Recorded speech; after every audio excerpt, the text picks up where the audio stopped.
What must you do to become the Formula One topic of conversation? Well, it seems Oscar Piastri has that figured out already, even though he hasn't officially driven in a race in Formula One yet.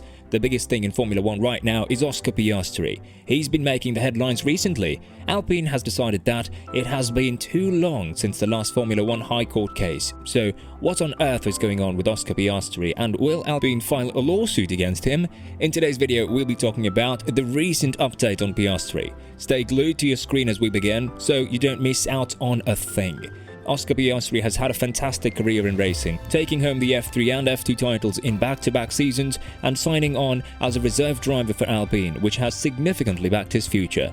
Without a doubt, Piastri is a brilliant and extremely competitive driver, which is why other teams began to notice him even though he was under contract with Alpine. Due to the limited number of 20 spots, which are nearly always filled, most F2 drivers hardly ever get close to a chance to compete in F1.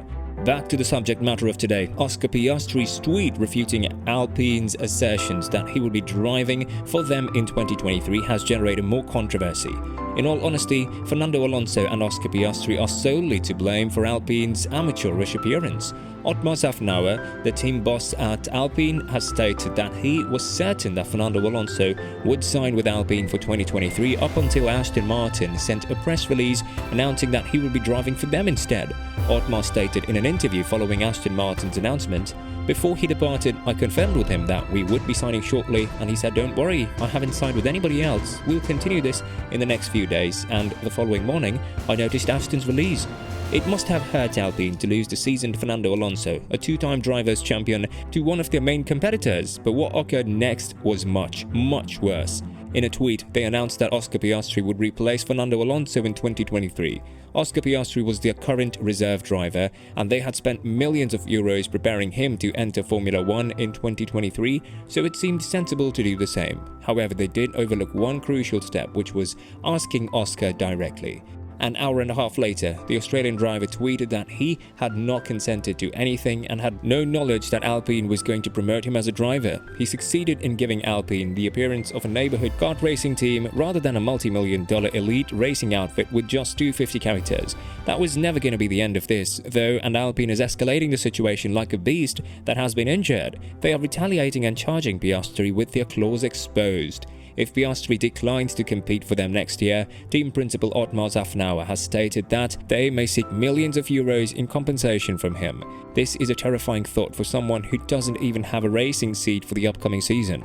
All signs, according to Szafnauer, point to Alpine being ready for a legal fight once the sport's August break is over, according to their base in Paris. He informed the reporters on Monday that taking the case to High Court was over 90% guaranteed to happen. According to rumors, Piastri's deal with his new team is legitimate, according to the Contract Recognition Board, which clarifies all Formula One contracts. Otmar has already contacted them to clarify the situation, but he isn't hesitant to pursue it further. In a situation whereby the CRB rules that Piastri's contract with us is valid, and then he decides that he won't drive for us the whole year, we have to go to court for compensation. This is also a likely outcome. There have been rumors that McLaren and Alpine will eventually reach an agreement, which may result in race winner Ricciardo returning to Alpine, the team he drove for before McLaren. Piastri received extensive Formula One training from Alpine, including independent evaluations, countless miles in the car from the previous year, and a test at Austin, Texas circuit. A specialist testing team of technicians and engineers that requires travel expenses like flights, rental cars, and lodging adds to the cost of an F1 power unit alone, which costs 1.75 million euros. Otmar was right when he indicated that there is a chance the CRB rules in Alpine's favor, but Oscar may just decide not to drive in 2023 as he waits for his contract to expire. In Formula One, this has never happened before, but it has in football. A price to cover the players' club's investments in their training and development up to the point must be paid by a club that signs an out-of-contract player under the age of 24. If Oscar were to breach his contract, the CRB, FIA or High Court might determine that any team signing him for the 2024 season would have to pay Alpine for the pleasure of his driving abilities. No matter how many promises he may have, many teams won't want to bear that expense. According to sources in the French media, Piastri currently has 2 active contracts which further adds to the confusion surrounding the matter. In 2023, Piastri will likely replace Daniel Ricciardo on the team, assuming this mess is resolved before then. It appears that Piastri's contract with McLaren has been approved by the CRB. This information indicates that the CRB believes that Alpine contract expires at the end of the calendar year. That is presuming they permit a driver to legally sign a deal with just one team. If we're being fully honest, we don't have the in-depth expertise necessary to understand all the specifics of the Formula 1 driver contract laws. To create room for the arrival of Piastri, McLaren is rumoured to have officially informed Ricciardo of its intentions to terminate his contract early. According to reports, the working-based team hired Piastri originally as a reserve driver for 2023, with the goal of turning that agreement into a regular race seat. This is predicated on a decision being made on Ricciardo's early exit. His contract is still valid through the end of 2023. When Zak Brown expressed dissatisfaction with the performance of the Australian driver earlier in the season, Daniel reaffirmed his decision to remain with the club through 2023. Daniel, however, asserts that he is entirely in charge of the contract and that McLaren will be liable for any fees associated with his removal. Ricciardo returning to Alpine and taking the position initially intended for Piastri is a possibility. Since driver contracts are not made public, no matter where you look for news, everyone is merely speculating about what is happening with Piastri. Additionally, we don't have access to their pay, but according to estimates, Daniel Ricciardo makes roughly $15 million a year, which is a sizable sum for McLaren to pay to get him out of their car next year. However, the idea that they could be prepared to spend that much money to let someone else in demonstrates how highly they regard Piastri, or perhaps how little they regard Daniel. However, it's rumored that Daniel is attempting to take advantage of their desire to let him go after the upcoming season by requesting $21 million in compensation.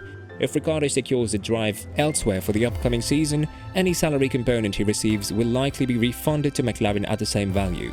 The situation has obviously damaged Alpine, and the team manager Otmar Szafnauer was candid in a recent interview with the Spanish newspaper El Confidencial. I expected more commitment from Oscar than he is demonstrating. There should be some loyalty to the fact that we invested millions of euros to train him, said the man. Otmar is naturally furious about the money his team will feel have wasted on the junior driver, but the betrayal seems to sting him more. It's not about Formula 1, it's about integrity as a human being. I started in Formula 1 in 1989 and I've never seen anything like this. Because of how I was raised, I don't need to sign a document. My word is enough.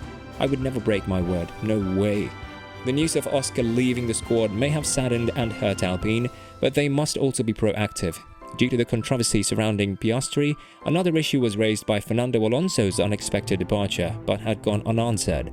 Can Esteban Ocon lead the team? He obviously can't operate two vehicles, but he can take the lead of whoever comes in. Otmar seems to think so. He said that Esteban doesn't always get to grips with the car over the weekend very quickly, sometimes needing the Friday just to get comfortable and at a competitive pace.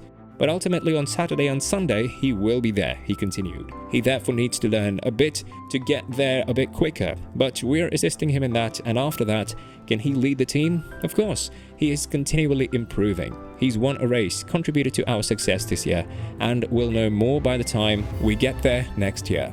Okay, so it might sound like a tremendous vote of confidence from Otmar, but Alpine has probably been preparing for this moment for Esteban to take over as team captain. However, they might have anticipated it to arrive a little later.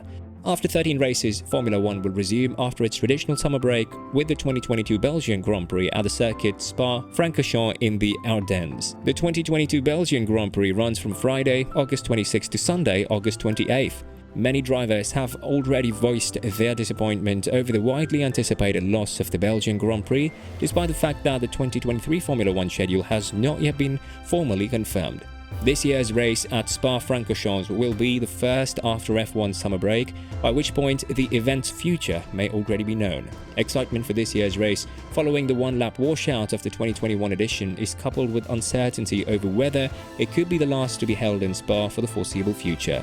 The 7-kilometer circuit has undergone extensive work to improve safety following multiple serious and fatal accidents at the venue, most notably the famous sequence spanning the ultra-fast Eau Rouge and Raidillon corners.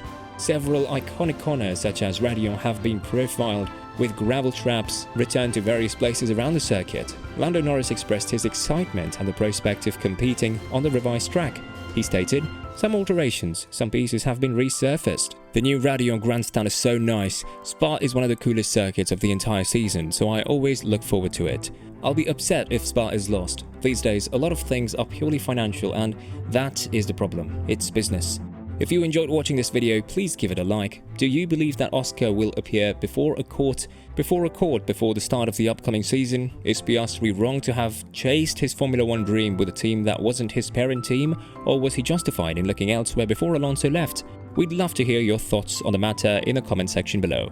Please share and subscribe to our channel to get updates in the Formula world. You can also click on the bell icon to turn on post notifications so that you can get notified anytime we upload a video. Bye for now.